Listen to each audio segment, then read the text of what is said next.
ہر گناہ کے پیچھے شیطان نہیں ہوتا، یہی بتانے رمضان آیا ہے۔ السلام علیکم ورحمۃ اللہ وبرکاتہ۔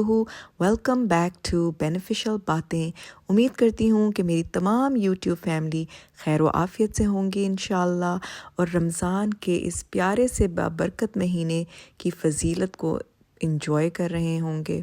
دعائیں لے رہے ہوں گے، خوشیاں بانٹ رہے ہوں گے، محبتیں سمیٹ رہے ہوں گے انشاءاللہ۔ جی فرینڈز، روزے بہت اچھے گزر رہے ہیں الحمدللہ، بڑے ٹھنڈے ٹھنڈے روزے ہیں، بھوک پیاس کا کوئی احساس نہیں ہے، اللہ کا بڑا احسان ہے، اور وقت بڑی تیزی سے گزر رہا ہے۔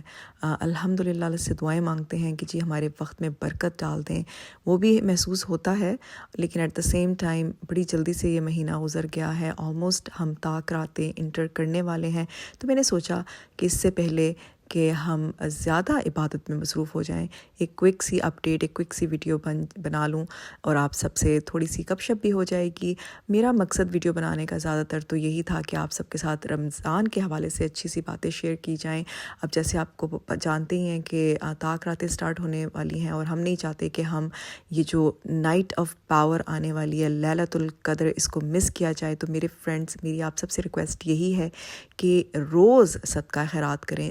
روز جو آپ ایکسٹرا عبادت نفل پڑھ سکتے ہیں پڑھیں،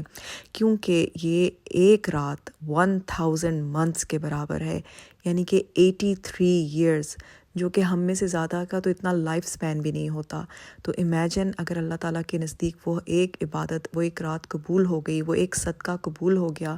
تو ہماری تو پوری زندگی دنیا کی بھی اور آخرت کی سنور جائے گی، بن جائے گی انشاءاللہ۔ تو ایک چیز جو میں نے شیئر کرنی تھی میں بھول گئی ارلیئر آن، لیکن کوئی بات نہیں، اٹس نیور ٹو لیٹ۔ تو آپ روز نا اب ڈیلی صدقہ نکالیں، اور یہ نہیں کہ صرف تاک راتوں میں نکالیں، ڈیلی نکالیں یہ آخری جو 10 راتیں ہیں، تاکہ چانس ہو ہی نہ، مس ہونے کا چانس ہی نہ ہم چھوڑیں۔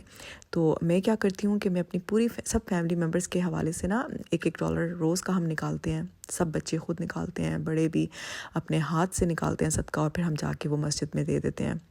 ڈیلی بیسس پہ جب تراویح کے لیے جاتے ہیں۔ تو یہ کام میں چاہوں گی کہ جہاں جہاں آپ رہتے ہیں، جو جو آپ کی کرنسی ہے اسی حوالے سے آپ لوگ ضرور ڈونیٹ کریں، تاکہ ہمارا بڑے بچوں سب کا، سب تمام فیملی ممبرس کا صدقہ اللہ تعالیٰ قبول کر لیں، عبادتیں بھی قبول کر لیں، اور یہ بابرکت مہینہ ہمارے لیے باعث رحمت ہے ہی، رحمتوں والا مہینہ، اور اس میں اور 4 چاند لگا دیں ہم انشاءاللہ، تاکہ کیا پتہ اگلا رمضان ہمیں کسی کو نصیب ہوگا کہ نہیں۔ خیر بہرحال پازیٹیو رہنا چاہیے، پازیٹیو سوچیں، اور اللہ تعالیٰ اچھے سے ہی نوازتے ہیں۔ تو اب تھوڑی سی بات کر لیتے ہیں حنا جی اور وسیم بھائی کے حوالے سے۔ الحمدللہ اس بابرکت مہینے میں دیکھیں اللہ تعالیٰ نے ان کے لیے بھی کتنی آسانیاں فرمائیں کہ ان کا یہ جو ٹرانسپلانٹ آپریشن تھا وہ ہو گیا، کامیاب ہو گیا، اور اللہ تعالیٰ آگے بھی آسانیاں فرمائیں۔ میں سمجھتی ہوں کہ پچھلے 2 سال سے جتنی اسٹرگل، جتنی محنت، جتنی تکلیف،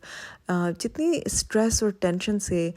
حنا اور ان کی فیملی گزری ہیں، ہم امیجن بھی نہیں کر سکتے۔ اللہ تعالیٰ سب کو اچانک کی ناگہانیوں سے محفوظ رکھے، اور اللہ تعالیٰ جب بیماریاں آئیں تو خیر کی بیماریاں ہوں، جیسے کہ حنا جی نے بڑی مضبوطی سے، بڑی ہمت سے، بڑی دلیری کا مظاہرہ کرتے ہوئے ایک ماں بن کر، ایک بیوی بن کر، ایک بیٹی بن کر، ایک بہن بن کر، ہر چیز، ہر رشتے کو بڑی بخوبی نبھاتی آ رہی ہیں، اور انہوں نے اپنے ہسبینڈ کو اتنا سپورٹ کیا ہے، ماشاءاللہ ماشاءاللہ۔ میں سمجھتی ہوں کہ ان کو تو اس سال کا نا یوٹیوب ایوارڈ ملنا چاہیے، ریکگنیشن ایوارڈ ہم سب کو ہماری طرف سے، اور اللہ کے نزدیک تو ملے گا ملے گا، لیکن ایز انسان ہمیں بھی چاہیے کہ ان کو سراہا جائے، کیونکہ انہوں نے بڑا ٹف ٹائم دیکھا ہے، اور اس سب چیزوں کو بڑی پازیٹیولی ہینڈل کیا ہے، اور ہم سب کے لیے ایک رول ماڈل بن کر سامنے آئے۔ دونوں میاں بیوی میں سمجھتی ہوں کہ جو بیماری سے گزر رہے تھے، وسیم بھائی انہوں نے بھی بڑی اچھے پازیٹیولی اس چیز کو ہینڈل کیا، اور سب کے سامنے اچھا پازیٹیو ایٹیٹیوڈ کے ساتھ، اور پازیٹیو ایٹیٹیوڈ ہی ہے جو انسان کو نا زندگی میں، جب ہر انسان کی کسی کی بھی زندگی پرفیکٹ نہیں ہوتی، زندگی میں اپس اینڈ ڈاؤنس چلتے رہتے ہیں، اور یہ تو بہت ہی سیویئر بیماری سے وہ گزرے، اور اچانک وہ بیماری آئی، پتہ بھی نہیں چلا، لیکن ان سب نے ایز اے فیملی بڑے اچھے طریقے سے ہینڈل کیا، کیونکہ دیکھیں اپس اینڈ ڈاؤنس کس کی نہیں آتے، ایز اگر آپ سوچیں ایک شوہر بن کے سوچیں کہ وہ اس کے اوپر کتنی ذمہ داری، اور اچانک سے وہ بالکل ہی نا ہیلپ لیس اپنے گھر میں کچھ نہ کر پائے اور اپنی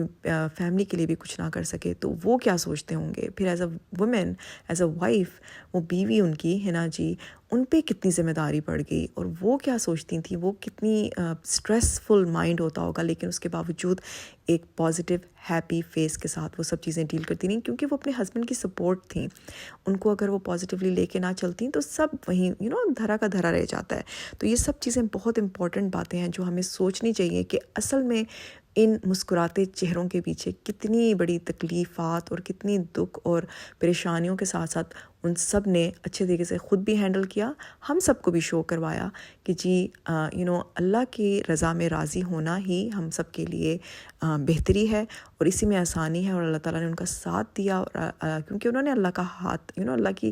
دعائیں مانگتے رہے اور اللہ کی جو فیصلے تھے ان کو قبول کرتے رہے. تو دیکھیں آج الحمدللہ کہ وہ کہاں پر ہیں کہ جی ان کے لیے ایک ڈونر جو کہ اپنے بھائی کی صورت میں سامنے آئے اور میچ ہوا، اور اس سے زیادہ بہتر کیا ہو سکتا تھا کہ سب طریقے سے ہر لحاظ سے. اور پھر اتنا مبارک مہینے میں ان کا یہ تمام کام ہوا کہ اللہ تعالیٰ نے اتنے لوگوں کے ہاتھ اٹھا کے ان سے دعائیں منگوائیں ان کے حق میں. تو ماشاءاللہ الحمدللہ جتنا بھی اپنے رب کا شکر ادا کریں کم ہے. آج سے 2 سال پہلے میں نے جب پہلی ویڈیو بنائی تھی وسیم بھائی کے لیے، ہنا جی کے لیے، کہ ان کی کیا سچویشن چل رہی ہے، تو میں سوچتی ہوں کہ اس وقت میرا نا بیٹے کا اس وقت پاؤں جو اینکل فریکچر ہوا تھا، اور میں خود بڑی ڈپریشن میں تھی کہ یہ کیا ہو گیا ہے، میرا بچہ بالکل یعنی کہ مجھ پہ ریلائی کر رہا تھا نہانے دھونے اٹھنے بیٹھنے کے لیے. تو اس وقت مجھے احساس ہوا کہ میری چھوٹی سی پرابلم میں کتنا زیادہ اپنے آپ کو کہ ڈاؤن ہو گئی ہوں، جبکہ میری نظروں سے گزری وسیم بھائی کی ویڈیو، اور میں ان کو دیکھ کے مجھے اتنی ہمت ملی کہ یہ اتنی بڑی چیز سے گزر رہے ہیں اور پھر بھی کتنی پازیٹیوٹی کا مظاہرہ کر رہے ہیں ماشاءاللہ. تو وہ چیزیں ہوتی ہیں کہ اب ہم سمجھ بھی نہیں سکتے کہ کتنے لوگوں کی زندگی میں ان لوگوں نے، وسیم بھائی نے، ہنا جی نے ایک پازیٹیوٹی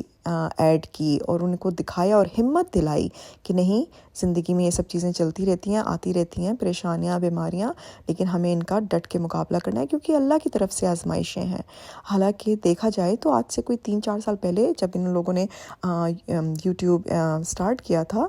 سوشل میڈیا، تو یہ بڑے ہی ایکٹیو کپل تھے، ہنستے ہنساتے اور بڑے ہی اچھے طریقے سے، اور اچانک سے کہ اتنی بڑی چینج آ گئی ان کی زندگی میں. لیکن ان لوگوں نے اسی چیز کو، کیونکہ فطرتاً وہ لوگ پازیٹیو لوگ ہیں، تو اسی چیز کا اسی طرح مظاہرہ کیا، ان چیزوں کا ڈٹ کے مقابلہ کیا ماشاءاللہ. تو اللہ تعالیٰ نے ان کو سرخرو کیا ہے، اور ہم سب نے اپنی آنکھوں سے دیکھا کہ ماشاءاللہ الحمدللہ کہ وہ اس مقام پر پہنچ گئے ہیں. اور اللہ تعالیٰ سے دعا ہے کہ اللہ تعالیٰ آگے بھی ان سب کے لیے، ان دونوں کے لیے، ان کے بچوں کے لیے آسانیاں فرمائیں، اور جو اس دنیا میں بیماریوں سے گزر رہے ہیں، تکلیفوں میں مبتلا ہیں، جو بھی جس کی پرابلمز ہیں، اللہ تعالیٰ ان سب کی وہ پرابلمز آسان کریں، مشکلیں دور کریں، اور ان کے لیے دنیا اور دین آسان فرما دیں. آمین، اللہم آمین. تو چلیں جی، باقی آپ دیکھ رہے ہیں اسکرین پہ کافی ساری چیزیں بن رہی ہیں رمضان میں. تو آپ کو پتہ ہی ہے روز ہی کچھ نہ کچھ مزے کا بنانا پڑتا ہے کہ بچوں کو بھی انٹرٹین رکھنا ہے، اور ذرا لیکن ہم لوگ الحمدللہ بالکل سمپل افطاری کرتے ہیں. میں صرف فروٹ چاٹ ڈیلی بنتی ہے، اور اس کے بعد ہم کھانا کھاتے ہیں، اینڈ دیٹس اٹ. کوئی فرائیڈ فوڈ نہیں ہوتا. ظاہری بات ہے پکوڑوں کے بغیر، سموسوں کے بغیر رمضان کچھ گھروں میں تو ہوتا ہی نہیں ہے. گروئنگ اپ میری امی کے گھر میں ایوری ڈے بڑی سی تھال، بلکہ اس کو کہتے ہوں گے، بنتا تھا پکوڑوں کا. تو ہم سب بچے بڑے مزے کر کے کھاتے تھے. لیکن as you grow, as you age, آپ کو بہت ساری چیزوں کے اوپر سوچنا پڑتا ہے. مجھے یاد ہے ایک رمضان تھا کوئی آج سے کوئی 10-12 سال پہلے کہ میں نے اتنے پکوڑے کھا لیے کہ اس کے بعد مجھ سے ہلنا جلنا مشکل ہو گیا. تو وہ میرے لیے ایک لاسٹ رمضان تھا کہ میں نے کہا نہیں، کیونکہ اس کے بعد مجھے ایٹ لیسٹ ایون سمپل سی نماز پڑھنے میں اتنی پرابلم ہو رہی تھی. میں نے کہا نہیں بھائی، بس اب پکوڑوں والی زندگی ختم، اور فرائیڈ فوڈز، نو مور فرائیڈ فوڈز. تو اب میں بہت بڑی ایڈوکیٹ بن چکی ہوں کہ جتنا سمپل آپ افطاری کریں گے، جتنی سمپل سحور کریں گے، ہیلدی ایٹنگ کریں گے، تو آپ زیادہ اچھا فنکشن کریں گے الحمدللہ. اس کے بعد سے میں نے سبق سیکھ لیا ہے، اور میری کوشش یہی ہوتی ہے کہ سمپل طریقے سے گھر والوں کو بھی ہیلدی فوڈز پرووائڈ کیے جائیں، اور میں خود بھی ہیلدی فوڈ کھاؤں. تو بس تو میری یہی ریکویسٹ آپ سب سے بھی ہوگی کہ جتنا ہو سکے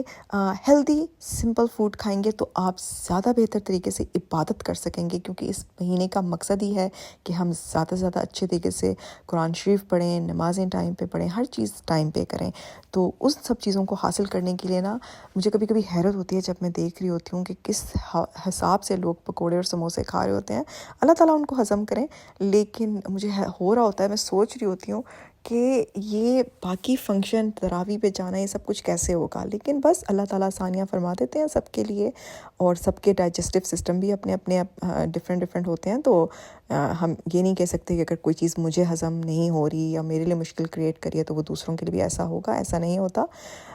باقی رمضان ایک اتنا پیارا بابرکت مہینہ، اس کی اہمیت اگر ہم میں سمجھ آ جائے نا تو ہم جو جانے انجانے میں جو بھی کر رہے ہوتے ہیں گناہ، کیونکہ ہم کوئی بھی پرفیکٹ نہیں ہے، سبھی گناہوں کے پتلے ہیں، تو ہم ریئلائز اگر کر لیں کہ ہم کیا کیا کر رہے ہیں تو شاید ہم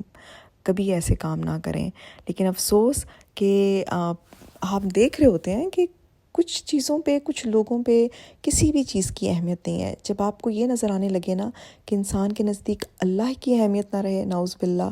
اور ان مقدس مہینوں کی اہمیت نہ رہے، ان مقدس دنوں کی اہمیت نہ رہے، تو پھر آپ کو ہوتا ہے کہ نہیں، اب آپ دیوار پہ سر ٹکرانے سے بہتر ہے کہ لوگوں کو ان کے حال پر چھوڑ دیا جائے، کیونکہ جس انسان کے اندر اللہ کا ہی خوف نہیں ہے، اللہ کے بتائے ہوئے جو ہماری جو راستہ ہے اسی کی اہمیت نہیں ہے، تو پھر ہماری جگہ ہی نہیں ہے وہاں پر۔ وہاں سے آپ اپنے آپ راستے علیحدہ کر لیں اور ان کو ان کے حال پر چھوڑ دیں، کیونکہ افسوس ہوتا ہے کہ ایز اے مسلم ہم کیا دکھا رہے ہیں دنیا کو کہ ہم، یعنی کہ جو آپ دیکھیں اپنے ارد گرد، کیونکہ میں رہتی ہوں USA میں، ایون نان مسلمس ہیں وہ بھی اس تقدس، اس مہینے کے تقدس کو سمجھتے ہیں، اس کی امپورٹنس کو سمجھتے ہیں اور اس کا احترام کرتے ہیں۔ تو مجھے حیرت ہوتی ہے کہ جب ایک نان مسلم اتنا احترام سمجھ سکتا ہے اور عزت دے سکتا ہے، تو ہم ایز مسلمز ہم اس کو اہمیت کیوں نہیں دیتے؟ ہمیں یہ کیوں سمجھ نہیں ہے؟ کیا ویوز اور ڈالرز ہی سب کچھ ہمارے لیے رہ گیا ہے؟ کیا ہم اپنی آخرت بھلا بیٹھے ہیں؟ کوئی بات نہیں، ہر چیز کا حساب کتاب تو ہمیں دینا ہی ہوگا اپنے رب کو۔ تو بہرحال فرینڈز، یہی تھی وہ باتیں، یہی تھی وہ چھوٹی چھوٹی چیزیں، ٹپس جو میں آپ سب کے ساتھ شیئر کرنا چاہ رہی تھی۔ اور آپ کو اسکرین پر نظر آ رہے ہوں گے، یہ جی میرے بیٹے کی چل رہی ہے اسپرنگ بریک، تو وہ آیا ہوا ہے، تو اس کے لیے پھر اس طرح کی تھوڑی مزے کی چیزیں بنا لیتے ہیں، ورنہ میری بیٹی کو کوئی خاص انٹرسٹ نہیں ہے، وہ ابھی سے ماشاءاللہ ہیلدی ایٹنگ کرتی ہے، تو اس کو بالکل بھی فرائیڈ فوڈز اور اس طرح کی ایپیٹائزر سے کوئی انٹرسٹ نہیں ہوتا۔ لیکن وہی ہم اسے سمجھا رہے ہوتے ہیں، میں اسے کہتی ہوں کہ جب آپ کی عمر میں تو ہم نے بہت کچھ کھایا، لیکن ماشاءاللہ زمانہ بدل گیا ہے، بچے اتنے اویئر ہو چکے ہیں، اتنی چیزیں ان کے سامنے آ جاتی ہیں کہ وہ خود بیٹر چوائسز کرنے کے اپنے آپ کو محسوس کرتے ہیں کہ نہیں، this is right and this is wrong. تو الحمدللہ اللہ تعالیٰ ہم سب کو اتنی عقل سمجھ دے کہ ہم اپنی زندگی میں ناٹ صرف کھانے پینے کے لیے بٹ اوور آل اچھے فیصلے کر سکیں کہ کیا صحیح ہے اور کیا غلط ہے۔ باقی رہی فرشی شلوار، ہے ہر طرف ہر جگہ پر فرشی ہی ہو رہا ہے۔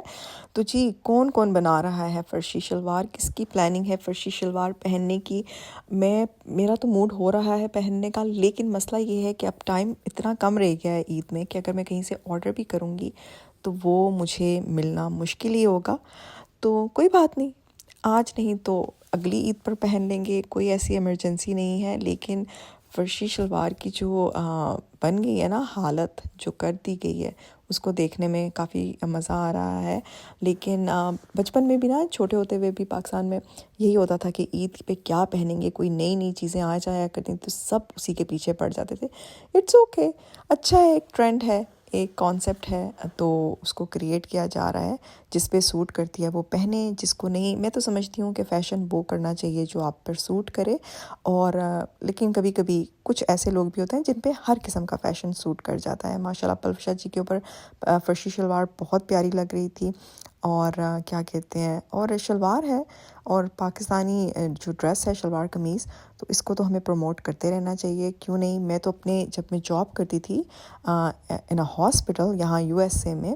میں ایوری فرائیڈے شلوار قمیض پہن کر جایا کرتی تھی، اور میں بڑا پراؤڈلی پہنتی تھی، اور میں نے جب اس کو اتنی امپورٹنس دی تو جو میرے کولیگس تھے وہ دیکھ کے بھی اس کو بہت سراہتے تھے، اور انہوں نے بھی کہا کہ جی یہ وہ بڑا اپریشیٹ کرتے تھے۔ تو سب سے بڑی بات ہے نا کہ we have to be proud of who we are. اگر آپ خود اپنے اندر اتنا کانفیڈنس رکھتے ہیں اور اپنی چیزوں کو پروموٹ کریں گے اور اپنی چیزوں کو امپورٹنس دیں گے تو سامنے والا بھی آپ کو امپورٹنس دے گا۔ یہ وہ باتیں ہیں جو ہمیں سکھانی ہیں اپنی جنریشنز کو، اپنے بچوں کو، کہ be proud of who you are. ہم اپنا کلچر نہیں بھلا سکتے، ہم جو ہماری اقدار ہیں، جو ہم ہیں، اس کو نہیں بھولنا چاہیے۔ تو فرینڈز بس یہی تھی وہ ساری باتیں۔ اپنی دعاؤں میں مجھے یاد رکھیے گا، بہت پیارے دن آنے والے ہیں، بٹ سارے ہی دن پیارے ہیں، آگے امپورٹنٹ نائٹس آنے والی ہیں، تو اپنی دعاؤں میں مجھے خاص دعاؤں میں یاد رکھیے گا، اور آپ سب میری دعاؤں میں شامل ہیں انشاءاللہ۔ اب نیکسٹ ولاگ آئے گا عید پر، اور جیسے ہی ٹائم ملے گا تو ضرور آتے رہیں گے اپڈیٹس تو ویسے بھی شارٹس کے ذریعے اور کمیونٹی پوسٹ کے ذریعے میں کرتی ہی رہتی ہوں، تو اچھا لگتا ہے کہ آپ سب سے ہلکی پھلکی گپ شپ ہو جاتی ہے، اور یہ کنیکشن رہنا چاہیے، کیونکہ ایک دوسرے کو پازیٹیولی ہمیں اپریشیٹ کرتے رہنا چاہیے، سپورٹ کرتے رہنا چاہیے، اور جہاں لگے کہ آپ کی پریزنس کی ضرورت ہے تو وہاں ضرور اپنی پریزنس کو دکھانا بھی چاہیے، کہ کیوں نہیں۔ تو بس باقی بہت ساری دعائیں ہنا جی کے لیے، پلوشا جی کے لیے، وسیم بھائی کے لیے، کہ اللہ تعالیٰ جو اس دنیا میں بیماریوں سے گزر رہے ہیں، اللہ تعالیٰ ان کے لیے آسانیاں فرمائیں، آمین اللہم آمین، اور اسی طرح ہم ایک دوسرے کو سپورٹ کرتے رہیں۔ ٹیک کیئر، اللہ حافظ۔